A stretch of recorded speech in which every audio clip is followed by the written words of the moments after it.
하나님 말씀 봅니다. 하나님 말씀 구약성경 시편 51편 10절에서 17절까지 보도록 하겠습니다.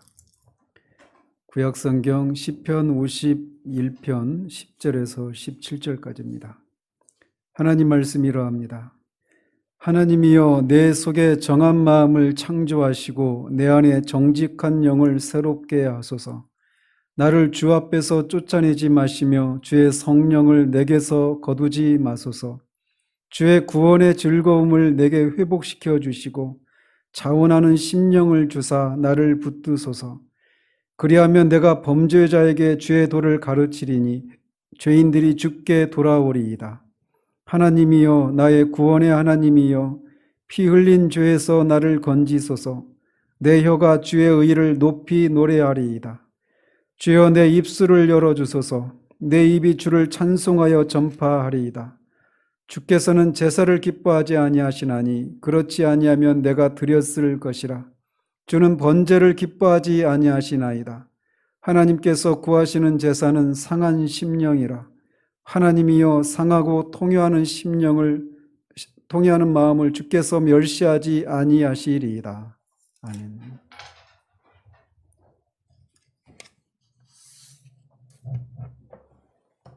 지난주에는 영적인 퇴보에서 반드시, 그리고 그것도 신속하게 회복해야 하는 이유를 하나님과의 관계에서, 또 다른 동료 그리스도인과의 관계에서, 믿지 않는 가족이나 이웃들을 생각할 때, 그리고 무엇보다도 퇴보 상태에 빠져 있는 당사자가 퇴보 상태에서 무엇을 얻고 무엇을 잃었는가를 생각할 때 우리가 반드시 그렇게 신속하고 반드시 회복해야 된다는 사실을 말씀드렸습니다. 그러면서 회복의 필요를 느끼고 첫걸음을 뗄 때 주의해야 될 것이 있는데, 그것은 회복되지 않았음에도 불구하고 회복되었다라고 속단하는 그런 위험을 경계해야 된다라고 말씀드렸습니다. 그러면서 회복에는 어려움이 따른다라고 하는 것을 기억해야 한다고 말씀드렸는데, 오늘은 바로 그 내용을 살펴보려고 합니다. 지난주에 잠시 언급해 드린 것처럼 우리는 반드시 영적인 퇴보 상태에서 신속하게 회복해야 합니다. 그렇지만 영적으로 퇴보한 신자가 그 영적인 상태에서 회복하는 데에는 어려움들이 따르게 되어 있습니다. 그렇다고 그 말이 영적으로 회복하는 것이 하나님에게 문제가 있다라고 하는 것을 말씀드리는 건 아닙니다. 신자들 안에서 회복의 필요를 느끼고 있는 신자들 안에서 생겨나는 어려움이 있다라고 말씀드리는 거예요. 특별히 영적으로 회복하기 위해서 하나님께서 요구하시는 것이 있는데, 그 요구 조건에 이 영적으로 회복해야 될 사람이 맞추지 못하는 그런 어려움들이 있습니다.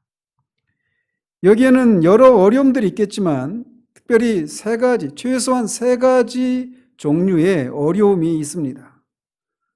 가장 먼저는 영적으로 퇴보한 사람이 정작 자신의 영적인 그 현주소를 바르게 알지 못한다는 겁니다. 두 번째는 이 첫 번째 이유와 맞물려 있는 것으로서 자신이 영적으로 회복해야 한다라고 하는 것을 절감하지 못한다라는 거예요. 그런 상태를 인해서 슬퍼하거나 애통해하지 못한다라는 겁니다. 그리고 마지막으로 있는 어려움은 회복을 위해서 하나님께서 요구하시는 조건에 부합하는데 어려움이 따른다라고 말씀드릴 수 있습니다. 영적으로 퇴보해 있는 신자에게 이제 그 상태를 다 그만두고 회복되기를 원하느냐라고 물으면, 당연히 우리가 기대하는 대답은 당연히 나도 빨리 회복되었으면 좋겠어요 라고 하는 그런 대답을 할 것 같지만, 많은 경우에는 자신이 영적으로 회복해야 한다라고 하는 것을 인식하지 못하고 있는 경우들이 있습니다. 이것은 죄가 사람을 어둡게 하는 힘이 있기 때문에 그래요. 그래서 신자가 죄를 짓고 그 죄에서 속히 돌이켜야 하는데 돌이키지 않고 계속해서 그런 상태에 머물러 있다가 마침내 영적인 퇴보에 빠지게 되면 그런 자신의 영적인 상태에 대해서 잘 인식하지 못하고, 그래서 자신이 영적으로 회복해야 된다라는 필요도 또 그것에 대한 그것을 절감하지 못하게 되는 상태까지 이르게 됩니다. 오늘 본문인 이 시편 51편의 배경이 밧세바 사건 이후에 일어난 일이거든요. 제가 오늘 이 본문을 다 설명해 드리지는 않아요. 그냥 새벽 기도를 참조하시면 되고, 그 중에서 어떤 부분들을 제가 말씀드리려고 이 본문을 택했는데, 다윗이 그런 상태였단 말이에요. 밧세바를 범하고 또 우리아를 살인 교사하는 그런 일을 행했을 때, 그런 일을 하려고 했을 때 이미 그 마음에 양심에 그런 송사가 있고 그 일을 멈춰야 된다라고 하는 것을 그가 분명히 알았어야만 했는데 그렇지 못했고 그 죄를 저질러 버렸고, 그런 상태로 1년이 넘도록 그런 상태로 있었단 말이에요.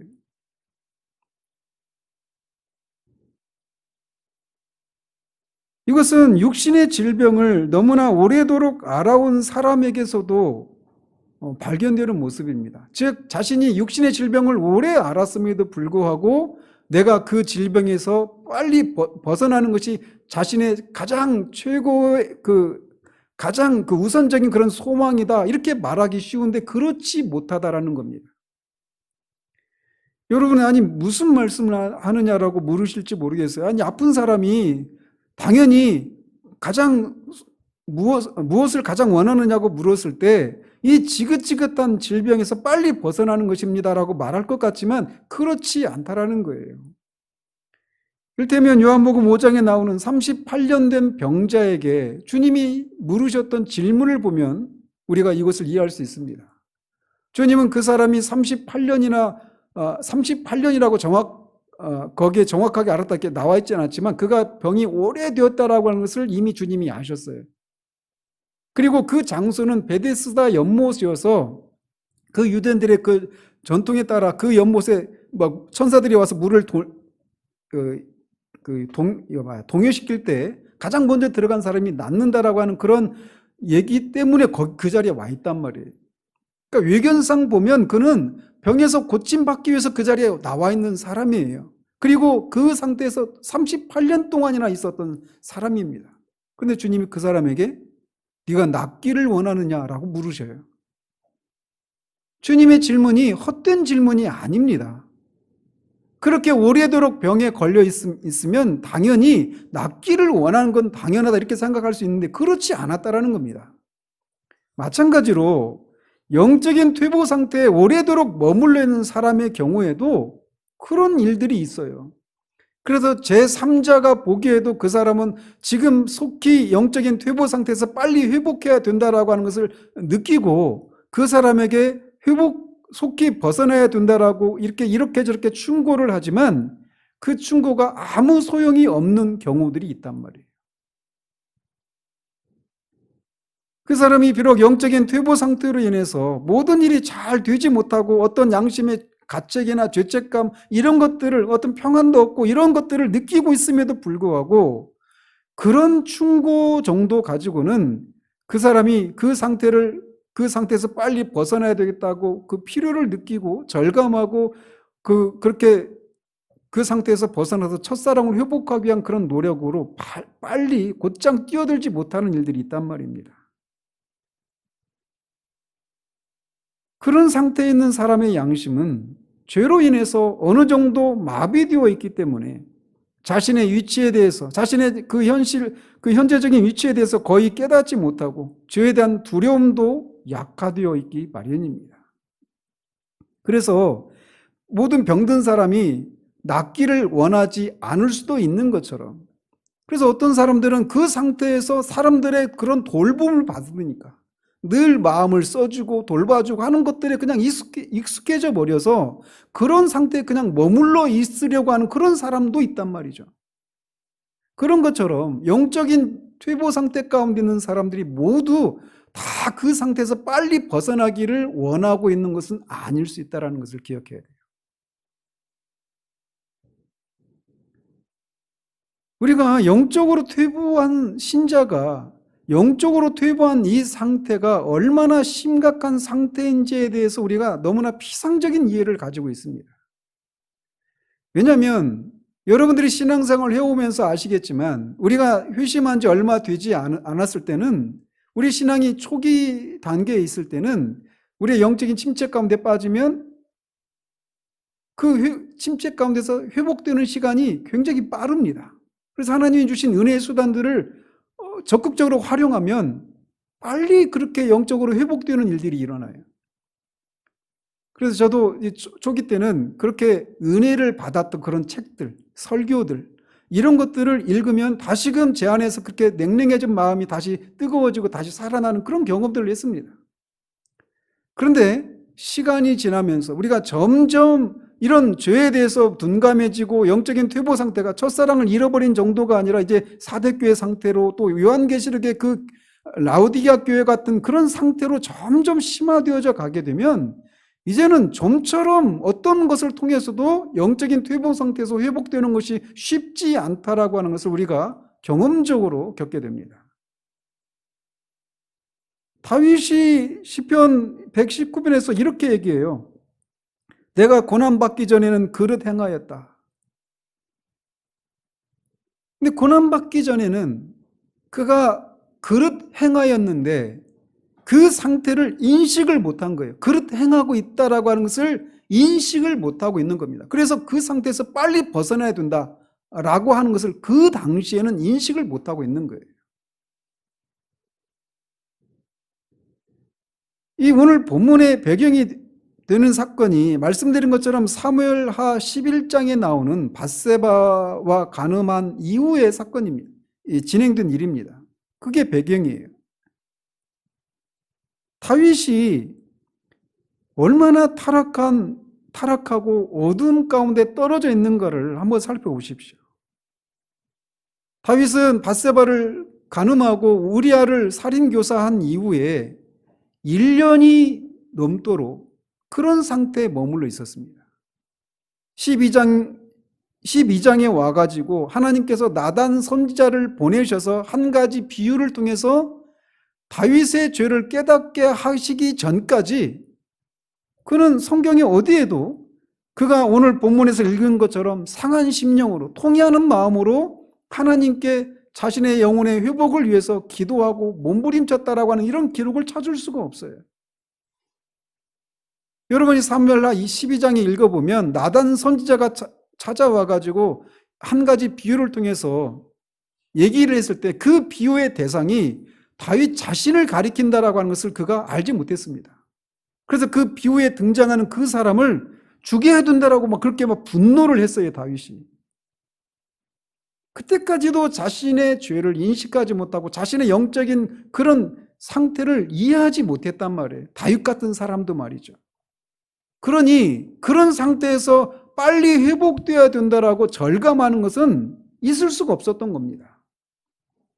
나단 선지자가 바로 당신이 그 사람입니다라고 하는 그렇게 말을 해줄 때까지 그의 양심은 그렇게 무감각한 상태 가운데 있었던 거예요. 그제서야 그는, 즉 그런 상태 가운데 있었던 다윗은 불신자나 다름없는 그런 상태였어요. 그래서 그리스도인들이 영적으로 퇴보하는 것은 하나님으로부터 이탈이고 그가 회심하기 전에 상태로 돌아가는 것이다라고 하는 것을 많은 사람들이 인식을 못한단 말이죠. 물론 이 말씀이 그가 신분상의 어떤 이탈을 말하는 게 아니에요. 어떤 것도 그리스도를 통해 나타난 하나님의 사랑에서 우리를 끊을 수가 없어요. 우리의 신분은 변함이 없습니다. 그러나 우리의 마음의 상태가 우리가 회심하기 전에 그런 상태와 같은 그런 상태로 돌아가는 것이 영적으로 퇴보한 상태라고 하는 것을 절감하지 못하는 거예요. 그래서 여러분이 우리가 그런 상태 가운데 있을 때 내가 이런 끔찍한 생각을 하고 내가 이렇게 둔하고 이런 죄까지 범하는 이런 내가 과연 구원받은 사람이 맞는가라고 하는 그런 의심을 할 정도로 그전에는 없었던, 발견하지 못했던 우리 안에 잔재되어 있는 그런 회심하기 전에 그런 모습을 우리가 보게 된단 말이에요.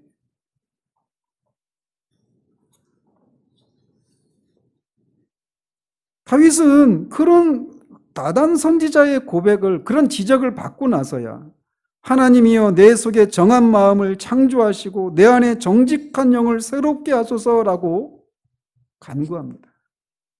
그냥 자신의 죄를 고백하고 나를 용서해 주십시오 라고 그냥 그렇게 간단하게 넘어가는 것이 아니라 하나님께서 자신에게 정직한 영을 새롭게 해주시기를, 새 마음을 주시기를 간구하고 있는 거예요. 영적으로 회복하는 것은 우리가 생각하는 것처럼 그렇게 마음만 먹으면 쉽게 되는 것이 아니라고 하는 것을 다윗의 이 신뢰를 통해서도 우리는 통감해야만 합니다. 하나님 앞에서 그렇게 민감한 영혼의 소유자였던 다윗도 불신자조차도 저지르기 쉽지 않은 그런 끔찍한 죄를 저지르고 1년이 넘도록 그런 깊은 침체와 퇴보 상태 가운데 머물러 있었다라는 겁니다. 그러면서 그런 속에서 죄를 인식하지도 못하고 자신이 하나님 앞에서 회복되어야 한다라고 하는 것을 깨닫지 못했어요. 심지어 나단 선지자가 와서 그런 비유를 베풀 때까지도 그것이 자신을 가리키고 있는 것을 알지 못하고 있었단 말이죠. 이처럼 영적인 퇴보와 배교 상태에서 회복하는 것이 얼마나 어려운가를, 그리고 배교의 상태에서 그 비참함을 자각하고 그런 상태에서 건진받을 필요성을 절감하는 것이 얼마나 어려운가를 우리는 알아야 합니다. 다시 말씀드리지만 죄는 우리의 지각을 어둡게 하고 우리의 심령을 둔하게 합니다. 이것은 불신자에게도 해당되는 것처럼 배교한 신자에게도 해당된단 말이에요. 거듭나지 못한 불신자의 두드러진 특징이 무엇입니까? 그 사람이 비록 악명이 높은 아주 끔찍한 죄를 저지르지 않은, 그래서 제법 도덕적이고 윤리적인 삶을 살아가는 그런 사람이라 하더라도 그가 거듭나지 않은 사람이라면 그 사람의 두드러진 특징이 무엇이냐라는 거예요.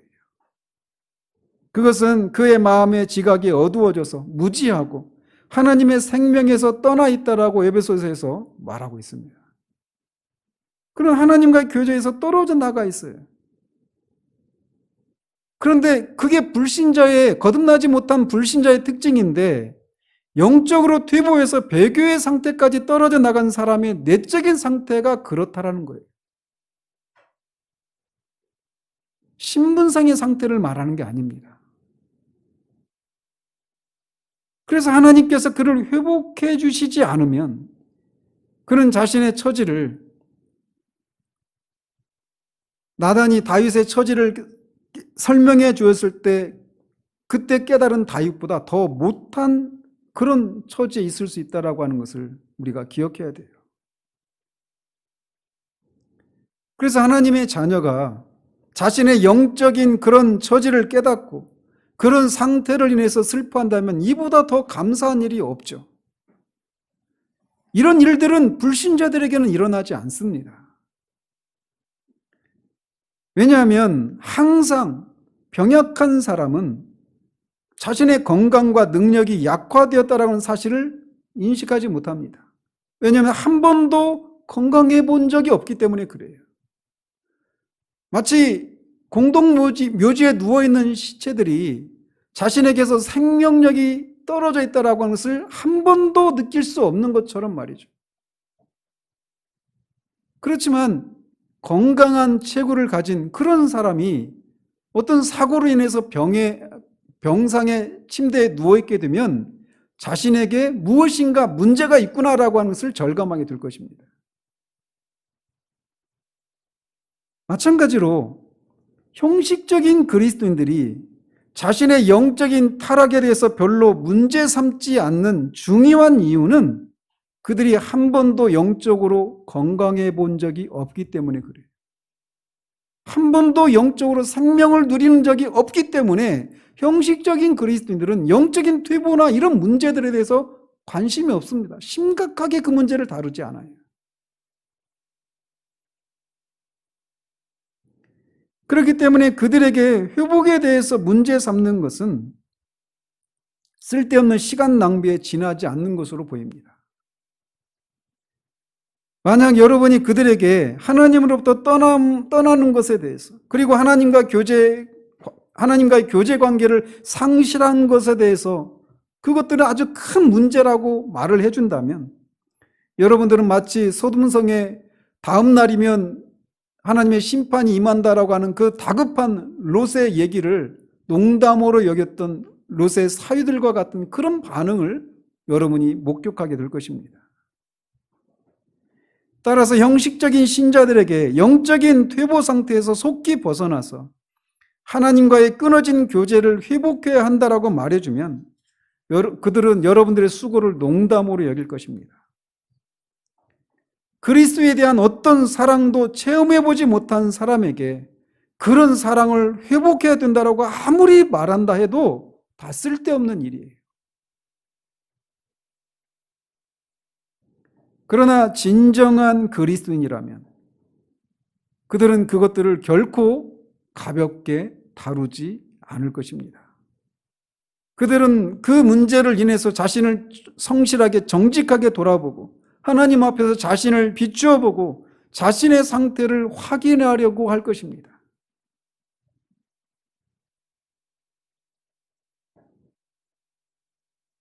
오늘날 많은 그리스도인이라고 하는 사람들이 자신들이 부패하고 있다라고 하는 것을, 영적으로 침체되어 있고 퇴보 상태 가운데, 배교 상태 가운데까지 치달아 있다라고 하는 것을 깨닫지 못하고 있는 경우들을 봅니다. 그래서 마치 호세에서 나오는 이방인들이 그의 힘을 삼켰으나 알지 못하고 백발이 무성할지라도 알지 못하는도다. 이스라엘의 교만은 그 얼굴에 드러났나니 그들이 이 모든 일을 당하여도 그들이 하나님 여호와께로 돌아오지 아니하며 구하지 아니하도다 라고 하는 그런 책망을 들었던 것처럼 오늘날에도 그런 상태 가운데 있는 사람들이 많이 있다는 겁니다. 여러분들은 지금 어떤 상태 가운데 있습니까?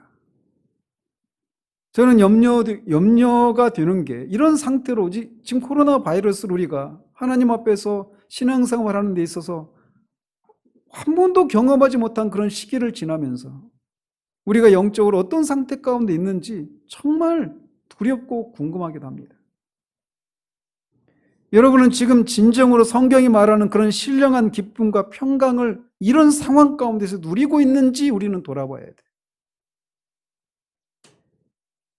우리의 믿음 생활에 이런 신령한 기쁨과 평강이라고 하는 열매가 맺히고 있는지 돌아봐야 합니다. 성경에서 말하는 이런 신령한 기쁨과 평안은 우리가 마음껏 예배드리고 우리가 신앙생활을 마음껏 할 수 있는 그런 상황에서만 주어지는 열매라고 말하지 않아요. 어떤 상황 가운데서도 오히려 그 환경의 폭군이 우리를 압제하려고 하는 그런 상황 가운데서도 누릴 수 있는 기쁨과 평강이라고 말을 한단 말이에요. 그런 것이 있는지 우리가 돌아봐야 하는 거예요. 이 모든 지각에 뛰어난 하나님의 평강, 우리의 마음과 생각을 지키는 그 평강, 그 기쁨을 우리가 누리고 있는가라고 묻고 있습니다. 그런 평강이 있다면 우리는 시험과 환난 가운데서라도 우리의 마음이 하나님을 향해 고정되어 있을 수 있습니다.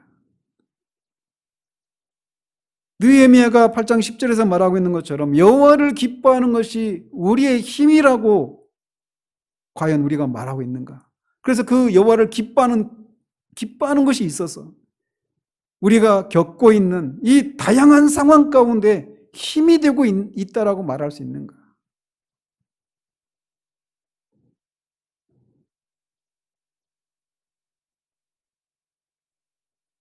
우리가 신령한 의무를 수행하는 데 있어서 우리의 마음이 부드럽고 우리 양심이 민감해져 있다라면 그것은 우리가 영적으로 건강하다라고 하는 그런 표지라고 할 수 있습니다.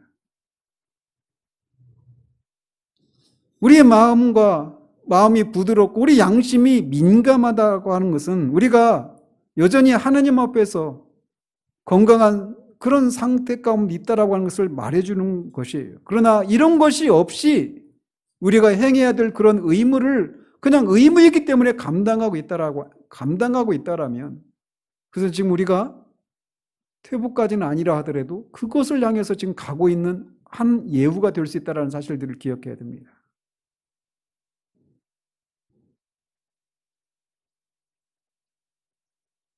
만약 우리가 주님을 가까이 하는 이 일에 있어서 신령한 마음을 가지고 있다면, 그래서 우리 안에 있는 모든 것으로 주님을 기쁘시게 하고 있다라면, 우리가 행해야 될 그런 거룩한 의무를 힘있게 수행하기 위해서 필요한 은혜가 우리 가운데 여전히 머물러 있다라면, 그것은 우리가 영적인 건강을 유지하고 있다라고 하는 그런 표지가 될 수 있습니다.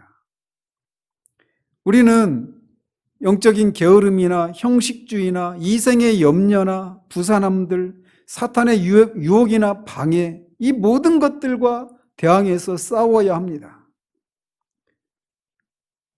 하지만 이런 우리가 싸워야 될 대상들이 우리의 능력치를 넘어서는 대상들이지만 우리 가운데 하나님의 은혜가 있다라면 우리는 이것들을 대해서 이기고도 남음이 있습니다. 그래서 우리가 스스로 분발해서 주님을 여전히 붙잡고 있다라면, 우리가 하나님께 여전히 기도하고 간구하기를 결심하고 있다라면, 이것은 우리가 영적인 건강을 도모하기 위해서 분투하고 있다라고 하는 증거가 되는 것입니다. 그러나 이런 것이 없다라면 우리가 영적인 퇴보를 부지불식간에 면치 못하게 되는 것을 발견하게 될 것입니다.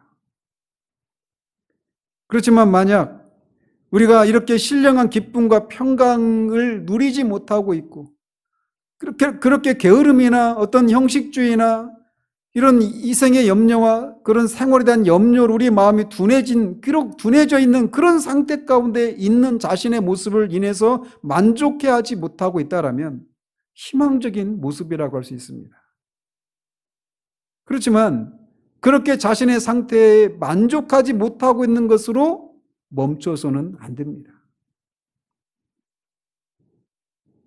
그런 상태 가운데 있을 때 사탄은 아직 네가 어떤 죄를 짓는 건 아니잖아. 언제나 상황이 다 그런 거야. 라고 하면서 우리를 그런 상태에 만족하지 못하고 더 나은 그런 회복의 단계로 들어가기 위해서 어떤 액션을 취하려고 하는 그런 우리를 만류한단 말이죠. 그러나 성경은 선을 알고도 행하지 아니하면 죄다라고 말을 합니다. 즉 자신이 영적으로 퇴보한 상태 가운데 있다라고 하는 것을 확인하고 그것을 인해서 만족하지 못하는 그런 상태에서 머물러 있는 것은 선이 아니에요. 그런 상태에서 더 나아가서 실제적으로 영적인 회복을 위해서 필요한 일들을 해야 된단 말이죠. 우리가 영적인 회복에서 벗어나는 데 있어서 가장 먼저는 자신이 그렇게 퇴보 상태 가운데 있구나라고 하는 것을 깨닫는 거예요. 그리고 그 상태에서 벗어나기를 절감하는 것, 그 상태를 슬퍼하고 거기서 벗어나려고 하는 그것이 필요한 것입니다. 그렇지만 경건한 슬픔 자체가 회개는 아닙니다. 거기에서 머물러 있으면 안 돼요. 그것은 회복을 위해서 지나가야 하는 과정이지 그게 목적지가 아니란 말입니다.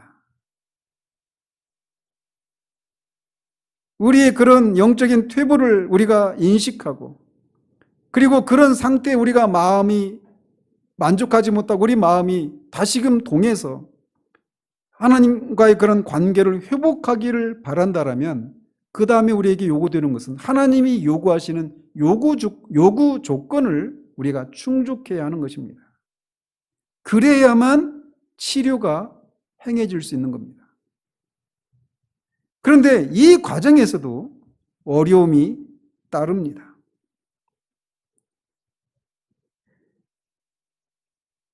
이것은 마치 죄인에게, 불신자에게 복음을 전하고 그가 복음을 받고 복음을 듣고 지적으로 동의하는 사람에게 실제적으로 아무런 일이 일어나지 않는 것과 같은 이치예요. 그래서 영적으로 자신이 퇴보했다라고 하는 것을 인식하고 그것을 깨닫고 여기에서 벗어나야 되겠다라고 인식을 하고 동의는 하지만 거기에서 머물러 있는 것은 불신자들이 복음을 듣고 자신의 상태에 대해서 인식하고 내가 구원받아야 되겠구나 하지만 그에게 필요한 것이 일어나지 않았기 때문에 결국은 구원에 이르지 못하는 것처럼 영적인 퇴보에서 회복하는 것도 마찬가지예요. 무슨 말씀이냐? 죄인이 복음을 듣고 거기에 지적으로 다 동의했어요. 그러나 그에게 요구되는 게 뭡니까? 그에게 요구되는 것은 성령의 역사하심이 필요한 거예요. 성령의 역사가 동반되지 않으면 그가 복음을 듣고 지적으로 동의하고 하는 이 모든 것은 그냥 아무런 열매를 맺지 못하는 결과를 초래할 뿐입니다. 영적인 퇴보에서 회복되는 것도 마찬가지예요. 그래서 퇴보한 사람이, 배교한 사람이 그의 잘못에 대해서 입술로만 인정하고 내가 이렇게 퇴보했구나, 이렇게 살면 안 되는데 라고 말하면서 외적인 의무만을 수행하게 되면 된다라고 하는 그런 생각을 가져서는 안 되는 거예요. 그가 진정으로 회복하기를 원한다라면 하나님의 요구 조건에 부응해야 한다라고 하는 것을 기억해야 됩니다. 그래서 존 오웬이 이 문제를 이렇게 얘기를 했어요. 배교의 본질과 원인에 대해서, 원인이라는 책에서 타락에서 회복한다라는 것은 그리스도인의 신앙생활에서 가장 어려운 과업이다. 이것은 편안한 것도 영광스러운 것도 아니다라고 말을 했습니다. 우리에게 이런 인식이 있습니까? 우리가 영적으로 회복하는 것이 존 오웬이 말한 것처럼 그리스도인의 신앙생활에 있어서 가장 어려운 일이다라고 말하는 그런 인식이 있느냐라는 거예요. 그만큼 어려운 일이라는 겁니다. 이 영적인 회복은 어떤 그리스도인도 능히 해낼 수 없는 일입니다. 그 자신의 힘으로 말이에요. 우리 스스로를 스스로 회복시킬 수 없고 오직 위대한 의사이신 주님만이 우리의 타락을 치유하실 수 있으십니다. 은혜의 그런 퇴보에서 회복을 유효하게 일으키시는 분은 성령 하나님이십니다. 그래서 스가랴서에서 말하는 것처럼 힘으로도 되지 않고 능으로도 되지 않고 오직 하나님의 영으로만 가능한 것처럼 불신자들이 그렇게 하나님의 영으로만 중생에서 그리스도인이 될 수 있는 것처럼 영적인 퇴보 상태 가운데서 회복하는 것도 우리 힘으로도 능으로도 되지 않아요. 애통이 하는 것으로도 되지 않아요. 그래서 다윗이 그렇게 하나님께 그런 내용의 기도를 하는 겁니다. 그냥 내 자신의 죄를 고백하고 다시 예전에 했던 그런 외적인 의무를 수행하는 것으로 회복이 그냥 뚝딱 되어지는 게 아니라는 거예요. 성령의 역사하심이 있어야만 회복이 가능하다는 겁니다.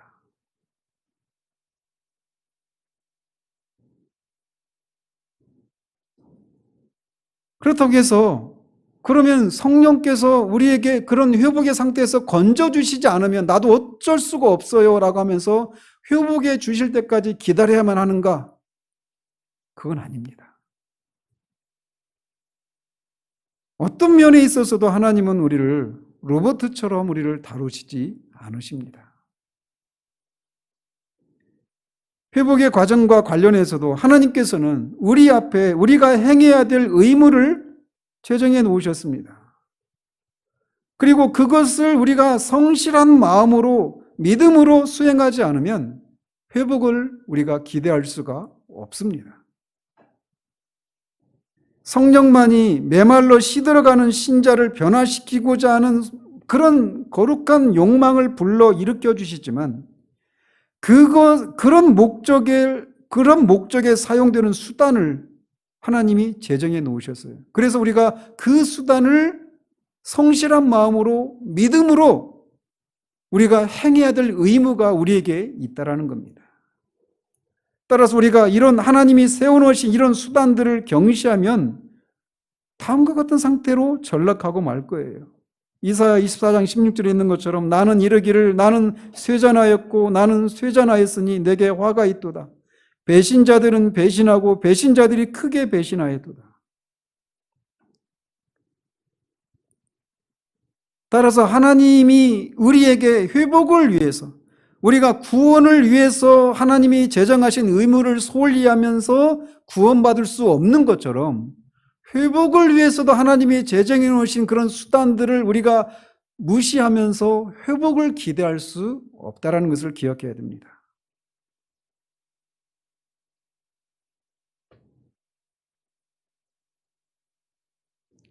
이에 대해서 존 브라인이라는 분이 이렇게 말을 했습니다. 회복을 위해서 어떻게 해야 되는지에 대해서 말이죠. 이 과업을 수행함에 있어서는 부지런함과 진지한 노력이 요구된다. 자, 잘 들으십시오. 지금 이것은 회복의 과정에서 우리에게 요구되는 의무에 대해서 말을 하고 있는 거예요. 근데 잘 들어보시면 이게 우리가 처음 구원의 필요를 느끼고 구원받기 위해서 하나님께 간구하는 이런 우리가 행해야 될 그런 의무와도 연관이 되어 있단 말이에요. 그래서 잘 들어보십시오. 이 과업을 수행함에 있어서는 부지런함과 진지한 노력이 요구된다. 이것을 치료하기 위해서는 병약한 상태를 슬퍼하거나 어리석음을 고백하는 정도에서 그쳐서는 안 될 것이다. 이렇게 수차에 걸쳐 반복해 보았자 이것을 제거하는 데는 아무런 효과가 없을 것이며 오히려 질병만 유발시킬 것이다. 만약 우리가 이전의 건강과 정력을 회복받기 원한다면 슬퍼하거나 한탄하는 이상으로 행동해야 한다. 우리는 어리석음을 유발시키는 올무나 그렇게 하는 당사자들과 거리를 두어야만 한다.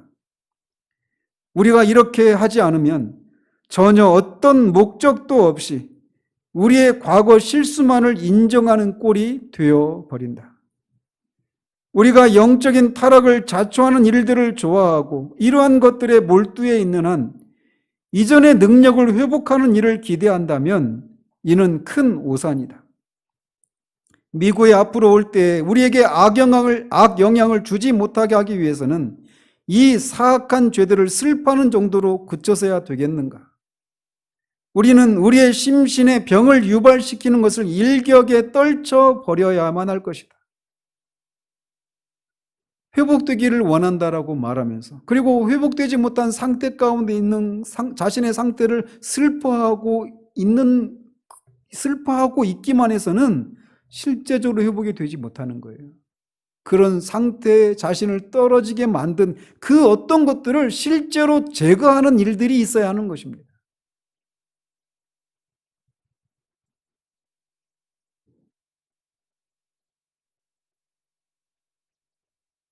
영적인 회복은 우리가 쉽게 생각할 수 있는 것처럼 그렇게 간단한 문제가 아니라고 하는 것을 기억해야 돼요. 습관은 쉽사리 무너지지 않습니다. 우리의 마음 가운데 강력하게 자리 잡고 있는 것들은 쉽사리 사라지지 않아요. 만약 우리가 하늘에 속한 것들에 대해서 우리의 마음이 점점 무뎌지게 만든 것들이 만약 여러분들이 인터넷을 보고 다른 것들에 여러분의 시간의 대부분을 투자하는 것 때문에 생겨났다고 생각해 보십시다. 근데 그것 때문에 내가 영적인 침체에 빠졌어요.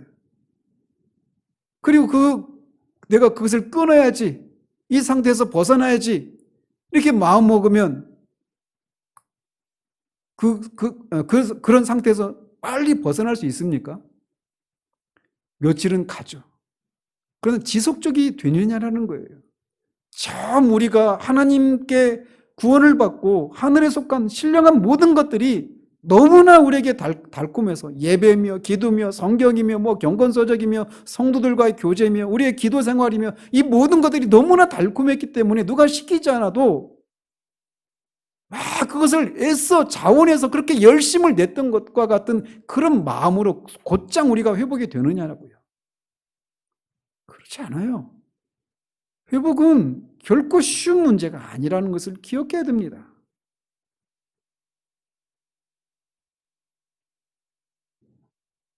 자연인은 육신의 정욕과 안목의 정욕과 이성의 자랑을 따라 삶을 살아가고 있습니다. 그리스도도 이런 유혹을 받습니다. 그런데 이런 것들을 이기기 위해서 우리가 취하는 방법이 무엇이냐면 그런 정욕을 인정사정 볼 것 없이 죽여버려야 한다는 거예요. 우리가 자아를 부정하는 일에나 정욕이나 또 집착하는 것들을 제어하는 일에 느슨해진다면 우리의 영성에 좀이 들어서 결국은 그것들에 우리가 장단을 맞춰서 놀아나고 있는 그런 우리의 모습을 발견하게 된단 말입니다. 따라서 우리가 힘써 이런 악한 유혹들을 물리치지 않으면 회복의 상태를 느끼고 절감하고 그 상태에서 슬퍼하고 있는 것만으로는 회복이 불가능하다라고 하는 것을 기억해야 됩니다. 이것들이 우리의 마음 가운데 들어와 자리 잡고 있는 한 이것들을 끊어버리는 데는 어려움이 있을 것입니다. 에스라서에서 나오는 것처럼 이스라엘 백성들이 에스라가 와서 보니까 그렇게 다시 돌아와서 처음에 돌아와서 정착했던 사람들이 이방인들과 결혼해서 애까지 낳고 있는 그런 현실을 직면했잖아요. 근데 그 이방인 아내를 떠나보내게 하잖아요. 그렇게 어려운 일인 거예요. 그래서 주님은 산상수훈에서 이렇게 말씀하십니다. 만일 네 오른눈이 너로 실족하게 하거든 빼어내버리라. 내 백체 중 하나가 없어지고 온몸이 지옥에 던져지지 않는 것이 유익하다라고 말합니다. 이게 천국에 들어가기 위해서 우리가 그렇게 소중하게 느끼는 눈을 빼어버려서라도 그래서 온몸이 다 불구가 된다 하더라도 지옥에 떨어지지 않는 것이 훨씬 낫다라고 말씀하시는 거예요. 그런 분투함이 있어야 된다고 말하고 있는 겁니다. 그러면서 그런 명령들의 마음이 동하지 않을 것을 생각하시고 또 이렇게 말씀하시는 거예요. 또한 만일 내 오른손이 너로 실족하게 하거든 찍어내버리라. 내 백체 중 하나가 없어지고 온몸이 지옥에 던져지지 않는 것이 유익하니라.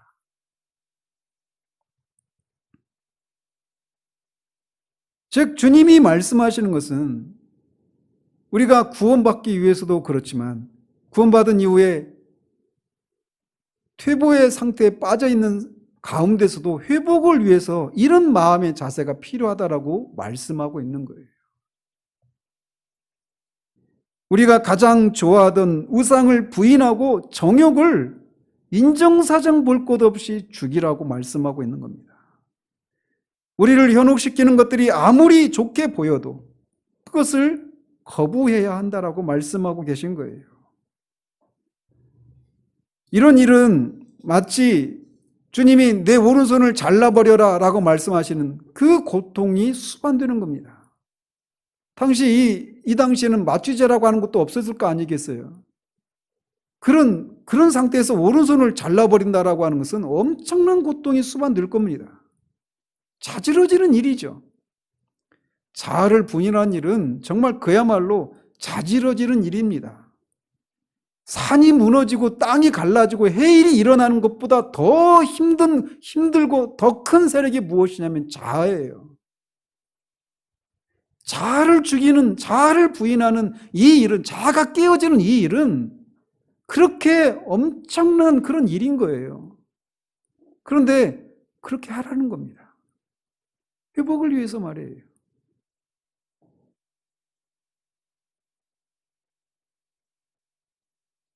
천국과 지옥은 은혜가 우리를 지배하느냐, 육체가 우리를 지배하느냐에 따라 결정됩니다. 토마스 멘트는 이렇게 말을 했습니다. 당신은 지상과 천상의 기쁨을 동시에 누리길 기대해서는 안 된다. 당신은 들릴라의 무릎에서 아브라함의 품 안으로 나아간다고 착각해서는 안 된다라고 말이죠.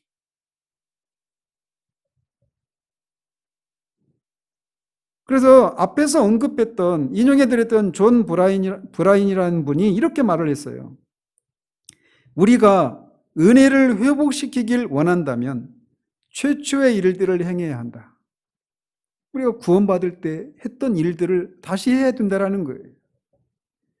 이것은 겸손과 부지런함으로 하되 교만과 마지못해 하는 것은 금물이다. 우리가 처음 구원받을 때 이렇게 했습니까? 교만한 마음 가운데 마지못해서 구원받아야 되니까 그렇게 했던 것이 아니었단 말이에요. 필사적으로 하지 않았습니까? 정말 영적으로 가난한 가운데 그렇게 해야 된다라고 하는 거예요. 회복도 마찬가지로.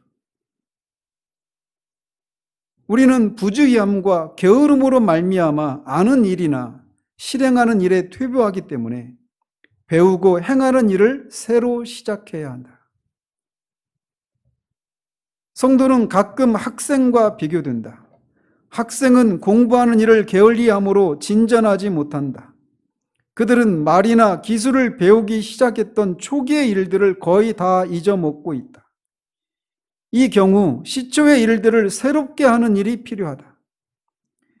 그리스도인들도 가끔은 최초 배웠던 하나님 말씀의 원리들을 다시 새롭게 해야 할 필요성이 있다.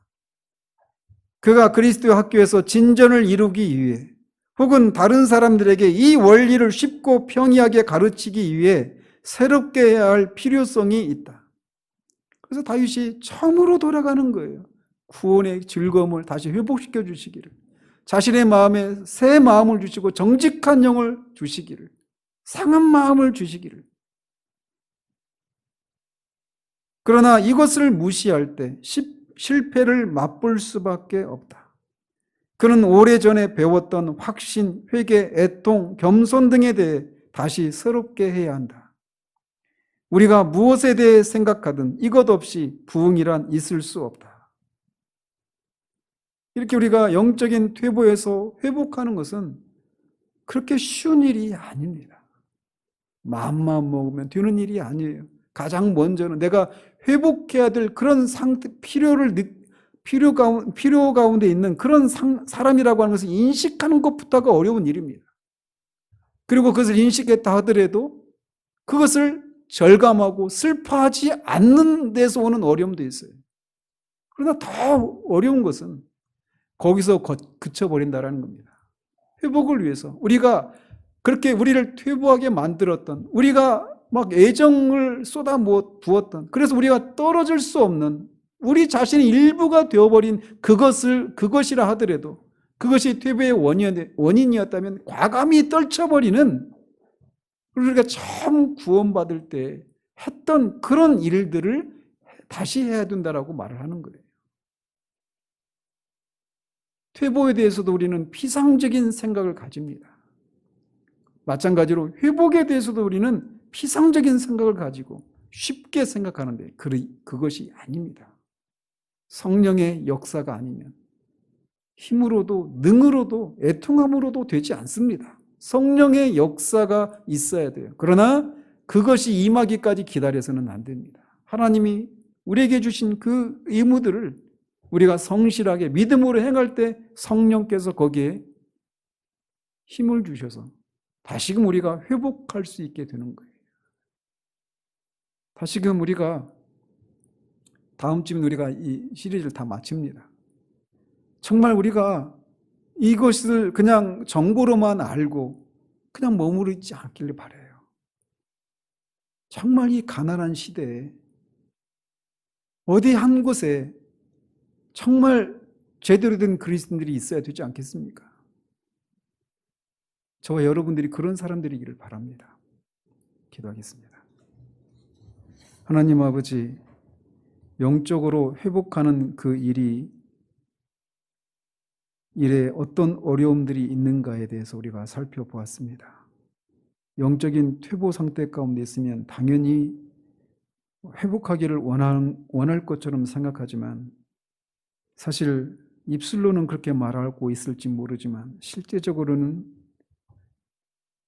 우리가 그 필요를 인식하지도 못하고 절감하지도 못하고 슬퍼하지도 않으며 그 회복을 위해서 우리가 마땅히 치러야 될 하나님이 요구하시는 그런 것들을 우리가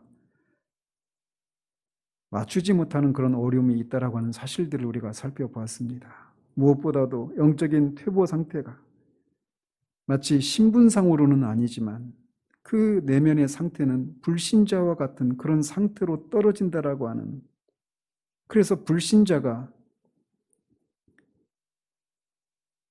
구원받기 위해서 그가 그렇게 하나님 앞에 오른 눈이라도 손이라도 빼고 잘라내는 그런 각오로 그렇게 필사적으로 구원을 위해서 구하고 두드리고 찾는 일들을 해야 했던 것처럼 회복의 과정에서도 우리가 다시 그 처음의 일들을 해야 한다는 사실들을 기억하고 다시금 우리가 하나님 앞에 마음을 겸손히 하며 이 어디에 이르렀든지 반드시 우리가 회복하는 그런 대로 나아가기를 위해서 이런 모든 과정들을 밟아 나가는 우리들 될 수 있도록 도우시옵소서. 그래서 정말 다윗이 이런 과정을 통해서 하나님의 구원을 다시금 사람들에게 전했던 그런 일을 할 수 있었던 것처럼 우리도 그런 일들을 행할 수 있는 사람들 될 수 있도록 도우시기를 원합니다. 예수 그리스도 이름으로 기도합니다. 아멘.